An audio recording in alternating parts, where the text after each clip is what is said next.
Hello viewers, இன்றைக்கி it's never too late for sweetness அப்படிங்கிற PL மேன்மாவோட episode 3 தான் பார்க்க போகிறோம். இதுக்கு முன்னாடி எபிசோடில் சியாங்க்கு வந்து ஒரு பொண்ணு ப்ரப்போஸ் பண்ணது, அது எப்படி ரிஜெக்ட் பண்ணுறதுன்னு யோசிச்சுட்டு சின்னியூக்கு வந்து கிஸ் பண்ணது, அதெல்லாம் ஸ்கூல் ஃபுல்லாக ஸ்ப்ரெட் ஆனது. அப்புறம் வந்து சின்னியூ வந்து சியாங்கு கோவத்தோடு வந்து கூப்பிட்டது, அது வரையும் பார்த்துருந்தோம். அதுக்கப்புறம் என்னாச்சு அப்படிங்கிறது இந்த வீடியோக்குள்ளே பார்க்கலாம். வாங்க வீடியோக்குள்ளே போகலாம்.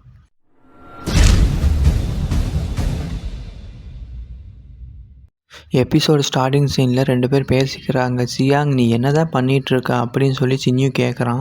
அதுவாடா, அதெல்லாம் பெரிய விஷயம்லாம் கிடையாது. நான் வந்து ஒரு பொண்ணை ரிஜெக்ட் பண்ணுறதுக்காக ஒரு காரணத்தை வந்து தேடிட்டு இருந்தேன், அதனால தான் இப்படி அப்படின்னு சொல்லிகிட்டு இருக்கான். அதுக்கு ஏன்டா இப்படி பண்ணுற? ஒரு கேவலம் ஒரு பொண்ணை ரிஜெக்ட் பண்ணுறதுக்காக இப்போல்லாம் பண்ணுறியடா அப்படின்னு சொல்லி ஜின்னியூக்கு வந்து கேட்குறான். டேய், நீ தானே இதை ஊதி ஊதி பெருசாக்குற, அதெல்லாம் பெரிய விஷயம்லாம் கிடையாதுடா, சின்ன விஷயந்தான்டா அப்படின்னு சொல்லி சியாங் வந்து சொல்கிறான். சரி, அதெல்லாம் இருக்கட்டும், இந்த பிரச்சனையை எப்படி தீர்ப்ப சொல்லு அதை ஃபஸ்ட்டு அப்படிங்கிறான். நான் தீர்த்து வைப்பேன்னு சொல்லிட்டு ஃபஸ்ட்டு யாரா உனக்கு சொன்னேன்? எனக்குலாம் இந்த பிரச்சனை வந்து எந்த ஒரு பாதிப்பும் வரல.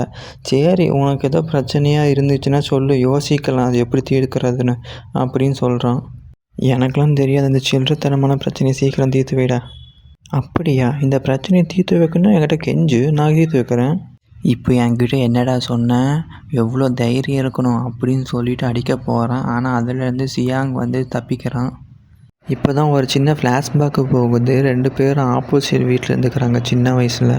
எங்களோட அம்மாவும் அப்பாவும் ஃப்ரெண்ட்ஸாக இருந்தாங்க. சியாங்கோட அப்பா வந்து பாரா சியாங், சின்னியூ மாதிரி இருக்க கற்றுக்கோ, நல்லா சுறுசுறுப்பாக இருக்கணும், பையன் மாதிரி இருக்கணும் அப்படின்னு சொல்லி சியாங் அப்பா வந்து அவங்ககிட்ட சொல்கிறாரு. அதுக்கு ஆப்போசிட்டில் சின்னியூ அம்மா வந்து பாரா சின்னியூ சியாங் மாதிரி அமைதியாக இருக்கணும், நல்ல பையனாக இருக்கணும் அப்படின்னு சொல்லிகிட்டு இருக்காங்க. இதனால தான் எங்கள் 2 பேர்த்துக்கும் ஒருத்தர் பிடிக்காது.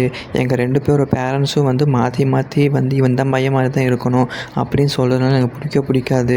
ஒருவேளை நாங்கள் ஒரே சமயத்தில் வந்து சந்திக்கிற மாதிரி இருந்தாலும் நாங்கள் வந்து தெரியாத மாதிரி தான் நடிப்போம் மற்றவங்க கிட்ட அப்படின்னு சொல்கிறாங்க. இப்போ அப்படியே ப்ரெசண்டில் அடி நீ தப்பிக்கிறதுல வேகமானவன் தானே சியாங் அப்படின்னு சொல்லிவிட்டு, அதே மாதிரி வேகமாக இந்த பிரச்சனையை நீ தீர்த்து வைப்பியாமா அப்படின்னு சொல்கிறான். அப்படியா? அப்படி வேகமாக உனக்கு தீர்த்து வைக்கணும்னு என்கிட்ட கெஞ்சிடா அப்படிங்கிறான். என்ன? நான் உங்ககிட்ட கெஞ்சணுமா? எனக்கு இந்த பிரச்சனை பற்றி கவலையே கிடையாதுடா அப்படின்னு சொல்லிவிட்டு அவன் படி கிளம்பிடுறான். இதை பார்த்து சியாங் சிரிக்கிறான். கிளாஸ் ரூம் கதவை டபார்னு திறந்துட்டு உள்ளே போகிறான். எல்லாரையும் அவனையே பார்க்குறாங்க. என்னடா ஆச்சு இந்த கிறுக்கனுக்கு அப்படின்ட்டு. இப்போ எதுக்குடா எல்லாம் என்னையே பார்க்குறீங்க, என்ன ஆச்சுன்னு சொல்லிட்டு பார்க்குறீங்க, எல்லாம் சாகணும்னு சொல்லிட்டு விரும்புகிறீங்களாடா சொல்லிவிட்டு அவன் பிளேஸில் போய் படுத்துக்கிறான். செம டென்ஷனாக இருக்குது அவனுக்கு. இப்போ அப்படியே சியாங்கோட கிளாஸில் காமிக்கிறாங்க. லூ வெயிட் அப்படின்னு சொல்லிட்டு சியாங் வந்து கூப்பிட்றான். நான் வந்து உங்ககிட்ட ஒரு முக்கியமான விஷயத்தை பற்றி பேசணும் அப்படின்னு சொல்லிட்டு சியாங் வரான். அந்த பொண்ணு வந்து இத்தனை நாளாக அவன் பின்னாடி நாய் மாதிரி சுற்றிட்டு இருந்தான். இப்போ தான் ஃபஸ்ட் டைமாக வந்து அவனாக வந்து ஸ்டெப் எடுத்து என்கிட்ட வந்து பேசுகிறான் அப்படின்னு சொல்லிட்டு அந்த பொண்ணு நினைக்குது. என்ன விஷயமா பேச வந்த சியாங்? அதெல்லாம் ஒன்றும் இல்லை, அன்றைக்கி நீ வந்து நடந்துச்சுல ஒரு விஷயம், அதை பற்றி உனக்கு எக்ஸ்பிளைன் பண்ணணும் வந்தேன் அப்படின்னு சொல்லிட்டு சியாங் சொல்கிறான். எனக்கு புரியுது நீ என்ன சொல்ல வரேன்ட்டு. நான் வந்து இத்தனை நாளாக உன் பின்னாடியே சுற்றி இருக்கிறேன். நான் அவ்வளோ பெரிய அழகெலாம் கிடையாது தான். என்னை ரிஜெக்ட் பண்ணுறதுக்காக நீ அவனை யூஸ் பண்ணிக்கிட்ட அப்படி தானே அப்படின்னு சொல்லிட்டு அந்த பொண்ணு கேட்குது. இருந்தாலும் நான் கிவ் அப் பண்ண மாட்டேன், திரும்ப உங்ககிட்ட வந்துட்டு தான் இருப்பேன் சியாங் அப்படின்னு சொல்கிறா. அப்படின்னு சொல்லிட்டு வேகமாக ஓடி போகிறா. ஸோப்பா, இந்த பிரச்சனையை எப்படியாவது தீர்த்து வச்சுட்டேன்டா சாமி, இதோட வந்து எந்த தொடையும் இருக்காது அப்படின்னு சொல்லிடுறான். இருந்தாலும் என்னை மன்னிச்சிக்கோ சின்னியோ, இந்த பிரச்சனை வந்து இன்றைக்கேலாம் கொஞ்சம் முடிஞ்சிடாது, இன்னும் கொஞ்ச நாள் நீடிக்கும் அப்படிங்கிறான். சின்னியூவை தான் காமிக்கிறாங்க. பெட்டில் ஒய்யாரமாக படுத்துட்டு ஃபோனை பார்க்குறான்.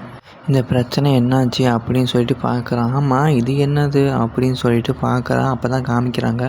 இன்றைக்கும் சின்னியூ வந்து என்னை ரிஜெக்ட் பண்ணிட்டான். ஆனால் இருந்தாலும் எனக்கு அவ்வளோ சோர்வாக இல்லை.